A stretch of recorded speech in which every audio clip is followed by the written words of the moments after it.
मैं काफी दिनों से देख रहा हूं कि आप इस ऑफिस में एक काम नहीं करते। तुम निकाल रहे हो मुझको जिसने इस बिजनेस को यहां तक पहुंचाने के लिए अपने थोड़ी के बाल सफेद कर दिए।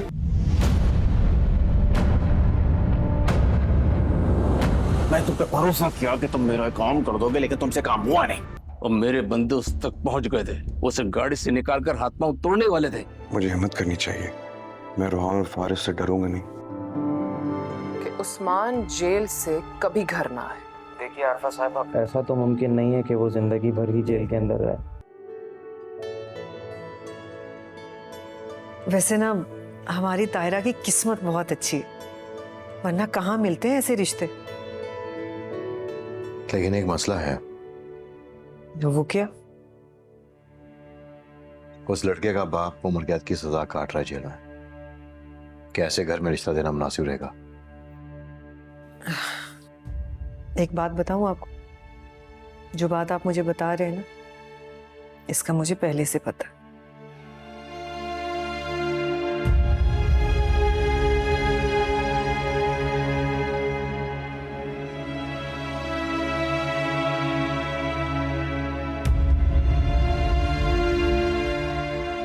आज तो आरफा को मजा ही आ गया होगा।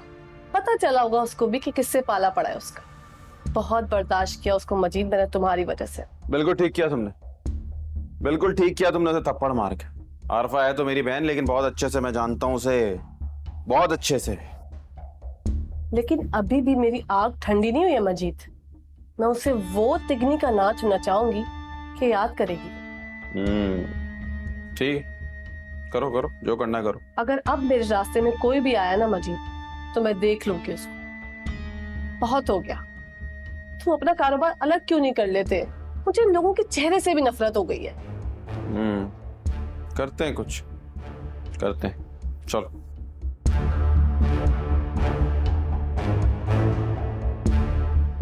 शुक्र।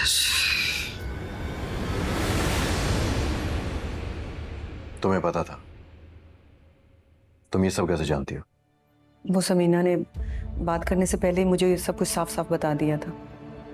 इसका ये मतलब नहीं है कि हम अपनी बेटी को ऐसे घर में झोंकते हैं। रशीद, मुझे लगता है कि अगर उनके दिल में कोई चोर होता तो वो ये बात छुपा भी सकते थे। अब तो अल्लाह ही जानता है कि उनके साथ असल में क्या हुआ। लेकिन मुझे उनसे मिलके बहुत अच्छा लगा। और आपने खुद भी तो लड़के के बारे में मालूमात की है। इतने अच्छे लोग हैं। अगर ऐसी वैसी कोई बात होती ना, तो मुझे उनसे बात करके जरूर पता चल जाता।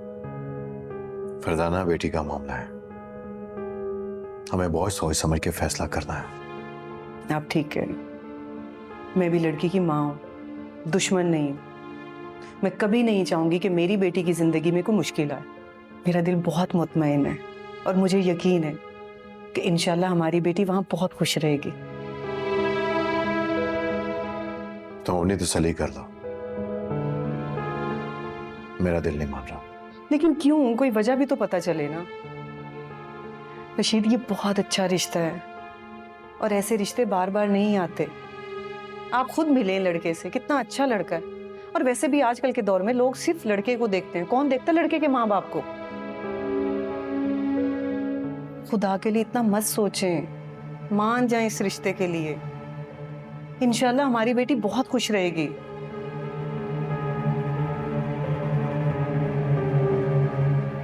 तो बस ठीक है, आज ही उन्हें फोन करके बता दे कि हमें ये रिश्ता मंजूर है। इंशाल्लाह अच्छा होगा। क्यों इतने परेशान हो रहे हैं? अम्मी, मैं जब जब आपकी गोद में सर रखता हूँ मुझे बड़ा सुकून मिलता है। मेरा दिल ही नहीं करता उठने। मुझे पता है बेटा, मुझे भी बहुत अच्छा लगता है जब मेरा बच्चा मेरे साथ होता है।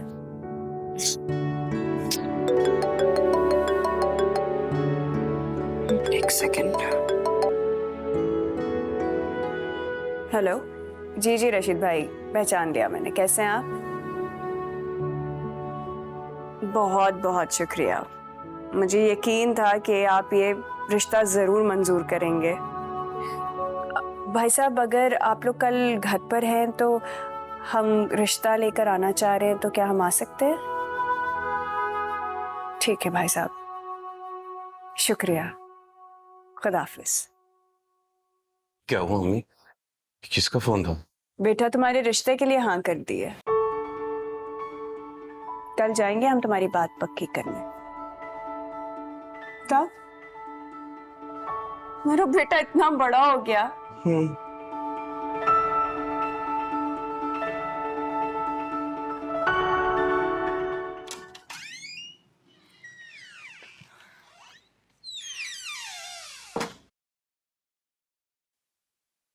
अरे हाजरा, हाजरा, मैं बहुत खुश हूँ। मेरे पास खुशखबरी है तुम्हें देने के लिए। रशीद भाई का फोन आया है, उन्होंने रिश्ता मंजूर कर लिया। सच भाभी? बहुत बहुत मुबारक हो आपको। खैर मुबारक। मैं तो इस रिश्ते से बहुत खुश हूँ हाजरा। बिल्कुल, बात खुशी की है। मैं एक काम करती हूँ, मजीद को कहती हूँ मिठाई लेके आए। मिठाई तो बनती है इस मौके पर। ठीक है, तुम कह दो। ये बताओ कि हम रिश्ता लेने कब उनके घर चलें? मैं तो कहती हूँ हम लोग कल ही हो आते हैं उनकी तरफ। देखिए शादी के मामलात हैं, जितनी जल्दी सारी बातें तय हो जाए उतना अच्छा है। क्या तो तुम ठीक रही हो। लेकिन भाभी मैं एक बात सोच रही हूँ, वो जो रिश्ते वाली है ना, उससे भी एक बार पूछ लेती हूँ, कहीं ऐसा ना हो कि वो नाराज हो जाए।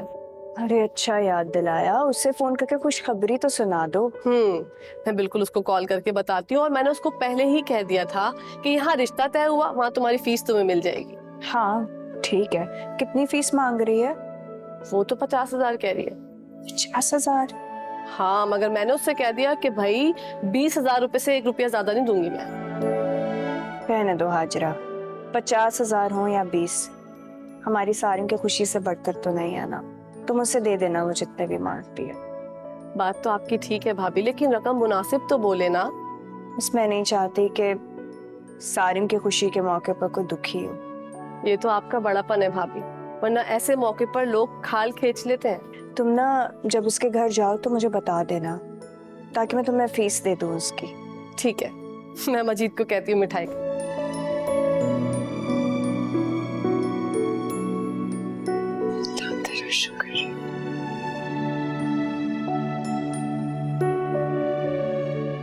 मैंने तो कभी सोचा भी नहीं था कि मेरी शादी होगी। अम्मी को मेरी शादी की फिक्र अचानक से क्यों हो रही है?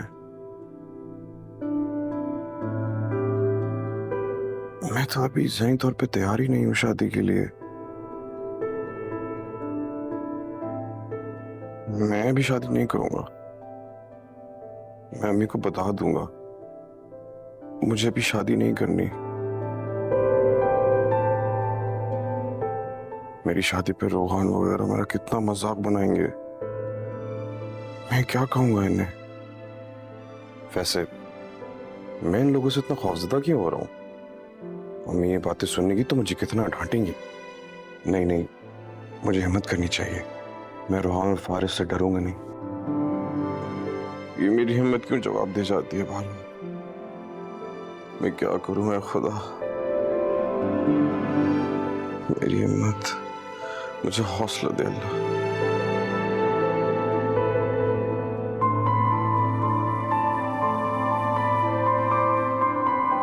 रमल, बेटा मेरी चाय ले आओ। जी बाबा।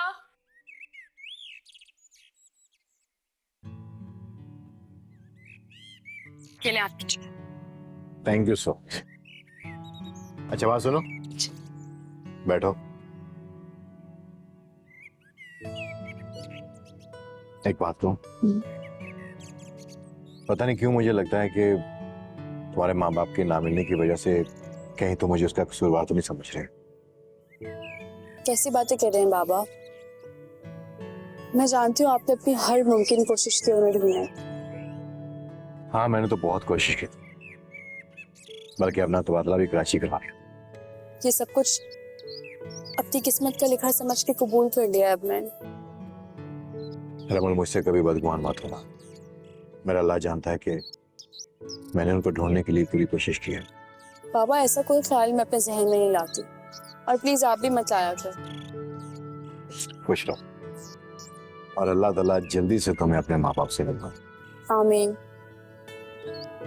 बाबा लास्ट टाइम अखबार में ऐड दे देते हैं प्लीज। हाँ दे सकते हैं, लेकिन जब मैंने दी थी मैंने बहुत कोशिश की थी, और मैं तब भी हैरान था कि एक माँ बाप जिनकी बेटी गुम हुई हो उसको तलाश भी ना करे। बाबा वो कहते हैं ना, जब तक अल्लाह ताला ने ना लिखा हो तब तक कोई भी काम नहीं होता। लेकिन एक दिन मेरे माँ बाप जरूर मिले इंशाल्लाह। चाय कैसी बनी है? अभी पी नहीं।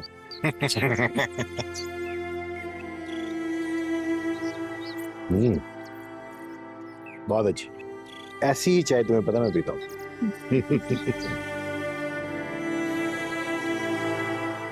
रमल मैं क्या कर, तुमने मुझे किस मुश्किल में डाल दिया।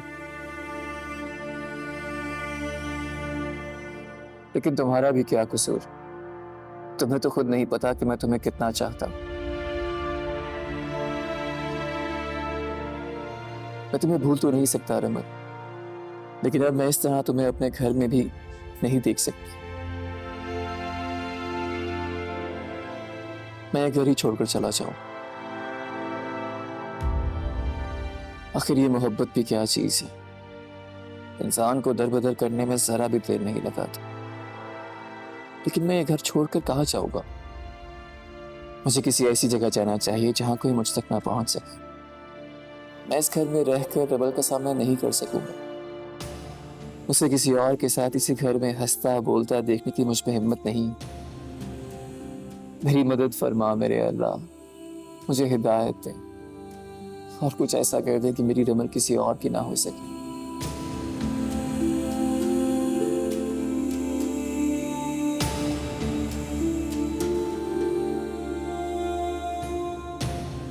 मुबारक, आपके बेटे सारिम का रिश्ता देखा है मैंने। हम उसकी शादी करना चाह रहे हैं। मेरी तो ख्वाहिश है कि सारिम की शादी में आप और उस्मान दोनों शरीक होते हैं, कर जो अल्लाह को मंजूर। सारिम की शादी की उम्र भी हो गई है, इससे शादी भी जरूरी है।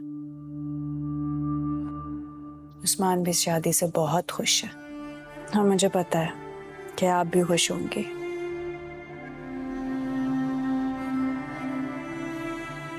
हम सबको आपकी दुआओं की बहुत जरूरत है,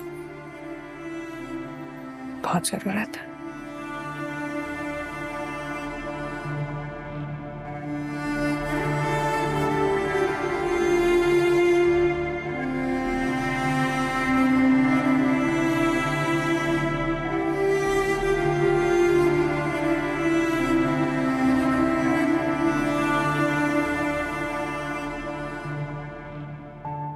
एक बात पूछूं आपसे? हाँ पूछो। ये आपने मुझसे झूठ कब से बोलना शुरू किया था? क्या झूठ बोला?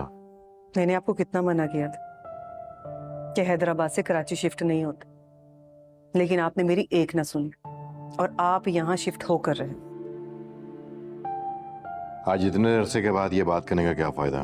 मैंने आपकी सारी बातें सुन ली। आप रमल से कह रहे थे कि आपने अपना ट्रांसफर खुद लिया था ताकि आप उसके माँ बाप को ढूंढ सकें। अब इतना वक्त गुजर गया और यहाँ आके हमने तरक्की की है, पीछे तो नहीं गए। वो बात ठीक है ऋषि, लेकिन किसी दूसरे की खातिर अपने बीवी बच्चों से झूठ बोलना भी तो कोई अच्छी बात नहीं है ना। देखो फरजान, ये दूसरों का ये अपना क्या होता है? इंसान का मकसद इस दुनिया में आकर सिर्फ 3 वक्त का खाना खाना नहीं है, सोना जागना या पैसा बनाना नहीं है। अल्लाह ने हमें इस दुनिया में आजमाइश के लिए भेजा है ताकि वो हमारे अमाल के मुताबिक हमें जज़ा और सजा का फैसला सुना सके। एक तो जब भी आपसे बात करें ना, आपने ये जिंदगी मौत की बातें करके ना डराना शुरू कर देते हैं मुझे। इसलिए कि मुझे तुमसे प्यार है और मैं तुम्हें आगाह करता रहता हूं कि अपने अलावा दूसरों के बारे में भी सोचा करो ताकि अल्लाह हमसे खुश हो। चाय लाऊं आपके लिए?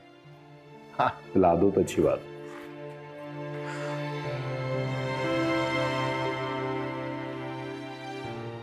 तुम्हारे लोग, तुम सब बेवकूफ हो। मैं तुम पे भरोसा किया कि तुम मेरा काम कर दोगे, लेकिन तुमसे काम हुआ नहीं। यकीन करें सेठ, मैंने पूरी प्लानिंग तैयार की थी और मेरे बंदे उस तक पहुंच गए थे। उसे गाड़ी से निकालकर हाथ पांव तोड़ने वाले थे कि अचानक पुलिस की गाड़ी आ गई। और तुम्हारे बंदे पुलिस वालों को देख के डर गए। तो क्या करते हैं, आपके भांजे के हाथ पैर तोड़ने के लिए पुलिस से मुकाबला करते हैं? अरे छोड़ो यार, एक काम नहीं होता तुम लोगों से। आप एक मौका और दें सेठ, इस बार बगैर कुट लगे नहीं बचेगा। अब कुछ करने की जरूरत नहीं है, 2-4 दिन सब्र करो। फिर से किया ना तुम लोगों को शक हो जाएगा कि जान के हो रहा है सब। मैं तैयार हूं, जब आप बोलो, बस एक दिन पहले मुझे बता देना। बता दूंगा। अब तुम जाओ यहाँ से, मेरे फोन का इंतजार करना। ठीक है सेठ।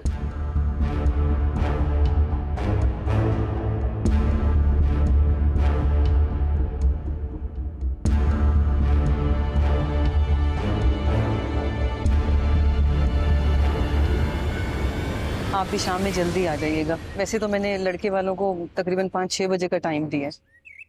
चलो ओके अम्मी पापा, हम लोग जा रहे हैं। दाफिस। लेकिन बेटा, वो शाम को लड़के वाले आ रहे हैं। हमने तुम्हारे रिश्ते के लिए उन्हें हाँ कर दी और उनका इरादा यही है कि वो बहुत जल्द अपने बेटे की शादी भी कर देंगे। लेकिन अम्मी। बेटा, हमने बहुत सोच समझ कर ही फैसला किया। इंशाल्लाह तुम बहुत खुश रहोगेगा, इसलिए तुम आज कॉलेज नहीं जाओ। शाम की तैयारी में मेरा हाथ बटाना। चलो ठीक है, मैं भी शाम में जल्दी आ जाऊंगा। ठीक है, तो फिर मैं कॉलेज अकेले चली जाती हूँ। नहीं, रमल तुम्हें छोड़ देगी। बाबा, अब मैं बच्ची नहीं हूँ, बड़ी हो गई हूँ। मुझे अकेले कॉलेज आना जाना आता है। मदीहा, तुम्हें और भी बहुत कुछ आने लगा, बहुत परपुरज़े निकालने लगी हो तुम। जो बाबा कह रहे हैं उनकी बात सुनो, वो ठीक कह रहे हैं। रमल तुम्हें जाते हुए रिक्शे में छोड़ देगी, तुम्हें बसों के धक्के नहीं खाने पड़ेंगे। हाँ ना मदीहा, अम्मी पापा ठीक तो कह रहे हैं, मैं तुम्हें ड्रॉप कर दूंगी। तुम तो चुप ही करो। बाबा, मैं कह रही हूँ ना, मैं चली जाऊंगी अकेले कॉलेज। शराफत से जो मैंने तुम्हें कहा है तुम वो सुनो। जाते हुए तुम्हें रमल छोड़ देगी और वापसी पे भी वही ले लेगी, समझी? अच्छा ओके, खुदा हाफिज। बेटा, तुम ऐसा करो कि वो शामी कबाब के लिए ना दाल चढ़ा दो चूल्हे पर। ठीक है, अल्लाह हाफिज। अल्लाह हाफिज। हाजरा, मैं अभी रशीद भाई के घर जाना चाह रही हूँ। हाँ चले, मैं तैयार हूँ। मैं आरफा को भी साथ लेके जाना चाह रही थी, मगर उसने इनकार कर दिया। आप छोड़े ना उसको, आपको पता तो है वो ऐसी ही है। हाजरा, अगर मैं कहूँ तो तुम उससे माफी मांगोगी? अच्छा, तो अब उसने ये शर्त रखी है कि मैं जाकर उससे माफी मांगू। वो जाए या ना जाए, मुझे उससे कोई फर्क नहीं पड़ता भाभी। हाजरा, मैं सिर्फ तुम दोनों के बीच में सुलह कराना चाह रही हूँ, ये नाराजगी खत्म करना चाह रही हूँ, बस। मुझे उससे कोई नाराजगी खत्म नहीं करनी और ना ही मैं उससे माफी मांगूंगी। और अब आप एक बात सुन लें समीना भाभी, अगर वो आपके साथ जाएगी तो मैं आपके साथ नहीं जाऊंगी। मुझे तुम दोनों की समझ नहीं आती, कोई मत जाए मेरे साथ, मैं अकेली चली जाऊंगी। आप उसकी वजह से अपना खून क्यों जला रही हैं? मैं अपना खून नहीं जला रही हूँ। एक छत के नीचे 2 लोग रहते हैं और दोनों एक दूसरे के दुश्मन है, ऐसे कैसे चलेगा? तो ये बात जाकर आप उसको समझाए ना। मुझे आप क्यों समझा रही हैं? वैसे भी मैं आपको बता दूं, आप उसको कितना भी समझा लें, उसको कोई फर्क नहीं पड़ने वाला। मुझे समझ नहीं आता तुम्हारी और आरफा की आपस में किस बात की जेलसी है, क्या हसद है जो खत्म ही नहीं होती। अल्लाह ना करे कि मैं उससे जलूं, जले मेरी जूती उससे, वो ही मुझसे जलती है, पता नहीं क्यों। और अब आप बताएं मैं क्या करूं? मैं जा रही हूँ अपने दूसरे काम करने, तुम जानो वो जाने, बस अल्लाह तुम दोनों को हिदायत ही दे। भाभी तो बताओ, नखरे देखो मैडम के, मैं जाऊंगी तो वो नहीं जाएंगी, भाड़ में जाए।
समीना ने भी सारिम का रिश्ता तय कर ही दिया। अच्छा, ये कब हुआ? तुम्हारी मामी ने मर्जी चलाई है अपनी, लेकिन ये शादी मैं होने तो नहीं दूंगी। छोड़ दे मम्मा उनके हाल पे उनको। बेटा मेरे पास भी ना इतना कोई फालतू टाइम नहीं है कि मैं उन लोगों की फिक्रें पालती रहूं।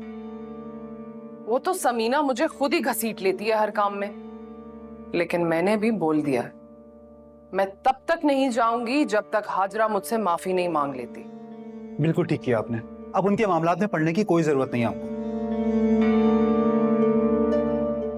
मर्जी तो चलने नहीं दूंगी मैं उनकी। इतनी उम्र गुजारी है मैंने यहाँ। समीना तब कुछ नहीं बिगाड़ पाई मेरा, अब क्या बिगाड़ेगी? अच्छा एक बात तो बताएं, मैं इतने सालों मुल्क से बाहर रहा, तो अब इसी तरह से अपना हुक्म और दबदबा चलाती रही इस घर पे? जाहिर है तुम्हारी माँ कोई ऐसी वैसी थोड़ी है, कच्ची गोलियां नहीं खेली मैंने। यानी कि आप बचपन में गोलियां खेलती थी? बकवास मत करो, गोलियां खेलने वाली लगती हूं मैं तुम्हें? क्या हो गया? आपका मूड ठीक करने के लिए कर रहा हूं, सिर्फ मजाक था ये। अब मेरा मूड तभी ठीक होगा जब वो हाजरा सबके सामने जलील होगी। अच्छा मैं जा रहा हूं, ठीक है? खैर से जा।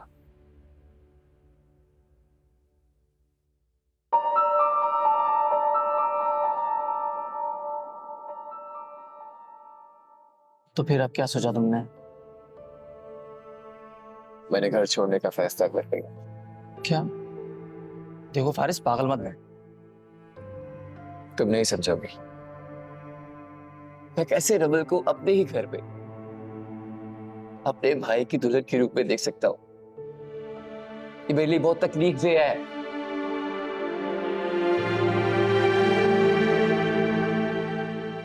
उसमें हिम्मत नहीं है कि मैं अपनी आंखों के सामने रमल को किसी और का होता हुआ देख सकूं। इसका मतलब ये तो नहीं कि तुम जिंदगी बर्बाद कर दो? बस मैंने फैसला कर लिया, मैं उस घर में वापस नहीं जाऊंगा।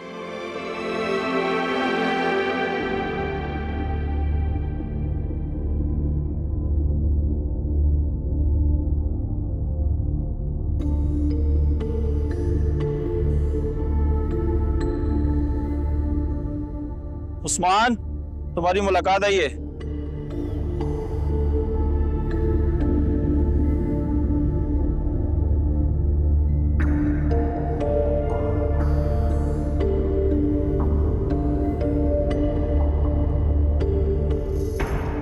अस्सलाम वालेकुम। वालेकुम अस्सलाम। कैसे हैं आप? मैं बिल्कुल ठीक हूँ। आज क्या ले आई तुम खाने में? आपका पसंदीदा आलू गोश्त बनाया आज मैंने। इतने साल गुजरने के बाद भी तुम मेरी पसंद और नापसंद नहीं बोली। ये काम तो फिर मेरे मरने के बाद ही होगा। अल्लाह ना करे। समीना क्या हो गया? तुम्हें कैसी बातें करती हो? एक बस तुम ही तो हो मेरी जिंदगी। बल्कि मेरी जिंदगी ही तुम। ऐसी बातें नहीं करना है। ऐसी बातें करके दिल ना जलाया करें मेरा। मैं आपकी शरीक हयात, और जब तक हयात हूं ये शराकतदारी ऐसे ही रहेगी। हम एक दूसरे की बातों को, एक दूसरे की पसंद को कैसे भूल सकते हैं भला? अल्लाह ताला तुम जैसी बीवी हर मर्द को दे। आमीन। आमीन। खाना निकालती हूँ। नहीं, अभी बस मैं सिर्फ तुमसे बातें कर। ये बताओ सारिम के रिश्ते का क्या हुआ? बड़ी बेचैनी आपको सारिम के रिश्ते की? क्यों ना हो, एक ही तो बेटा है मेरा, और वो बेटा भी मुझसे दूर है। अगर अल्लाह ने चाहा तो हम सब साथ होंगे इंशाल्लाह। इंशाल्लाह। खैर, सारिम के रिश्ते का बताओ ना, क्या हुआ फिर? बातचीत चल रही है, जैसे ही रिश्ता तय होगा आपको बता दूंगी। अल्लाह से दुआ है, अल्लाह मेरे बच्चों को बहुत खुशियां दे। आमीन। आमीन। अब खाना निकालूं क्या या और बातें करनी है?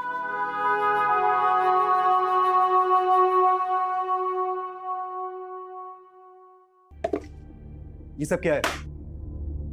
जब मैंने आपसे रात में कहा था कि इस पार्टी की डिलीवरी वक्त पर हो जानी चाहिए तो क्यों नहीं हुई? अरे यार वो रात को गाड़ी देर से आई, मैं भी इंतजार कर रहा था, चाह रहा था कि मैं डिलीवरी हो जाए, लेकिन नहीं हो सकी। कोई बात नहीं, हो जाएगी। तो आप फोन करने की जहमत कर लेते ना कि गाड़ी कहाँ रह गई है, आई क्यों नहीं? अरे भांजे क्या हो गया? फालतू में इतना तमाशा बना रहे हो, कोई ऐसी बात नहीं है, हो जाएगा काम, टेंशन नहीं लो। तो आपको क्या लगता है कि मैं इस ऑफिस में खड़े होकर तमाशा कर रहा हूं? मैं काफी दिनों से देख रहा हूं कि आप इस ऑफिस में एक काम नहीं करते, बल्कि उल्टा टांग पे टांग रखकर हुक्म चलाते रहते हैं आप। बस अब एक लफ्ज और नहीं सुनूंगा मैं। बहुत कर ली तुमने बकवास। मैं क्या लगता है ये जो बिजनेस है ये ऐसे ही खुद यहां तक पहुंच गया? हाँ, ये जो तुम्हारा घर चल रहा है ये ऐसे ही चल रहा है? मैंने दिन रात मेहनत की है, खून पसीना दिया इस कारोबार को यहां तक पहुंचाने के लिए, तुम्हारा घर चलाने के लिए। ये जो तुम बाहर से पढ़ कर आए हो ना, मैंने भरी है वीसे। लेकिन ठीक कहते हैं साहब, जो बाहर से पढ़ के आते हैं ना, कि दिमागों में भूसा होता है, भूसा और कुछ भी नहीं। तो ठीक है ना, आज से आपकी मर्जी नहीं चलेगी, अब सिर्फ मेरी मर्जी चलेगी, क्योंकि ये कारोबार मेरे बाप का है और इस पर मेरा पूरा हक है। इसे कैसे चलाना है मैं अच्छी तरह जानता हूं, और अगर आपको मेरे काम करने का अंदाज पसंद नहीं है तो आपकी मर्जी है।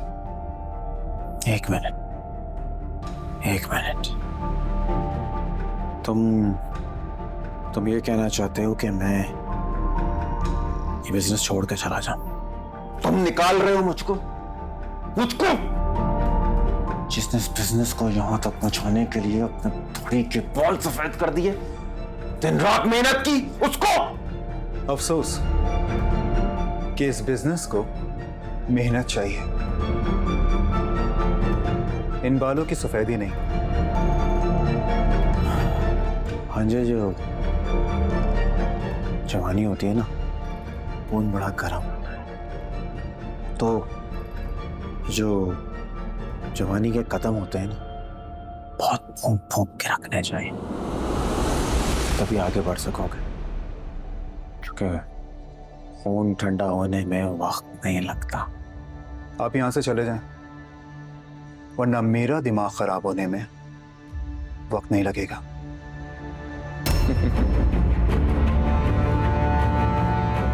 हैरत की बात है वैसे कि भांजी, तुम आज तक अपने मामू को जान नहीं सके।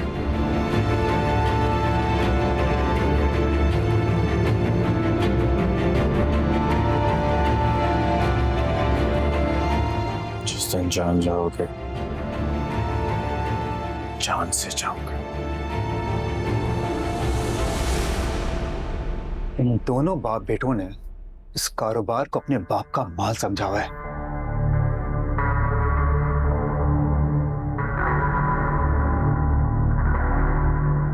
माफ कीजिएगा भाभी, मैं बिना बताए आ गई। अरे समीना बहन, ये क्या बात की आपका अपना घर है, जब दिल चाहे आए। और यकीन जानिए, मुझे तो आपके आने की बहुत खुशी हुई है। और बताइए, तबीयत कैसी है? घर में सब खैरियत है ना? जी अल्हम्दुलिल्लाह, बिल्कुल ठीक ठाक। बस मुझे आपको ये बताना था कि मैं बहुत खुश हूँ कि ताहिरा हमारे घर की बहू बनकर आ रही है, और आपके घर से हमारा रिश्ता जुड़ गया है, और आपने ये रिश्ता कबूल कर लिया है। जी जी, हमें भी आपका बेटा बहुत पसंद आया है। रशीद अलबत्ता थोड़ा टाइम लेना चाह रहे थे, लेकिन मैंने उनसे कह दिया कि हमें मज़ीद वक्त ज़ाया नहीं करना चाहिए। आपको तो पता है कि बेटियों के मामलात कितने नाजुक हुआ करते हैं। जी, हम भी यही चाहते हैं कि जितनी जल्दी हो सके ये शादी हो जाए। अब भाई नज़र नहीं आ रहे? हाँ, वो बस अभी ये देखिए। लो, अस्सलाम वालेकुम।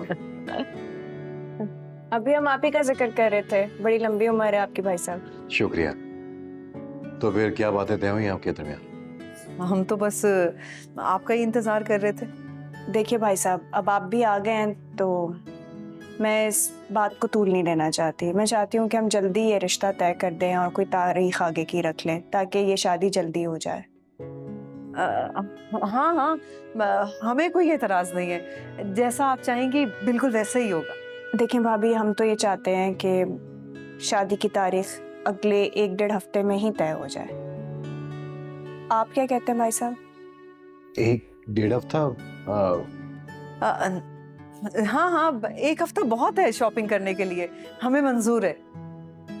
तो फिर ठीक है, हम अगले हफ्ते ही आपको निकाह की तारीख दे देंगे। ठीक है, अगर आपको एतराज नहीं है तो फिर मैं क्या कह सकता हूँ। मैं चाय के साथ मिठाई लेकर आती हूँ। मुबारक हो, बहुत बहुत। खैर मुबारक, आपको भी मुबारक। बस आप परेशान ना होइएगा, ताहिरा बिल्कुल मेरी बेटी की तरह है, मैं उसका बहुत ख्याल रखूंगी। जी बहुत शुक्रिया।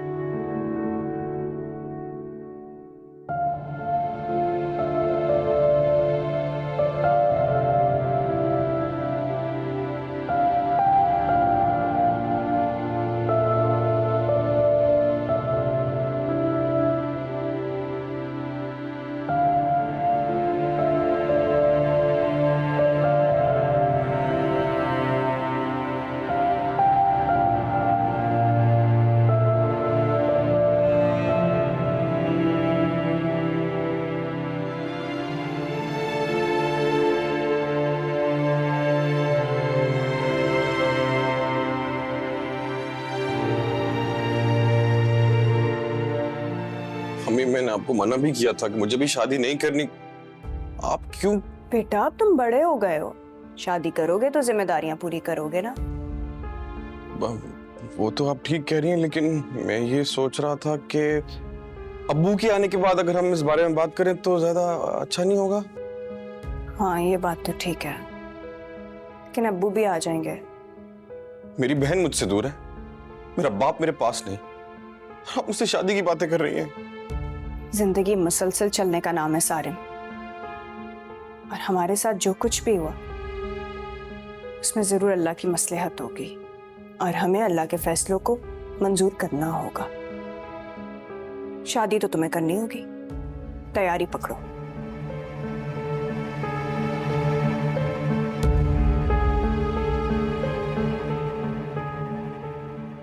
शादी?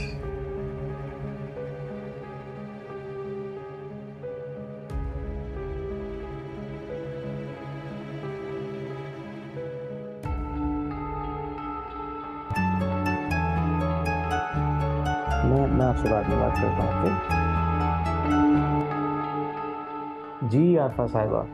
बताइए, मेरे काम का क्या बना? आरफा साहिबा, आप बिल्कुल बेफिक्र रहिए, मैंने सारी बात कर ली और ऐसा बंदोबस्त किया है कि कई अरसे तक उस्मान जेल के अंदर ही रहेगा। मैं सिर्फ ये चाहती हूँ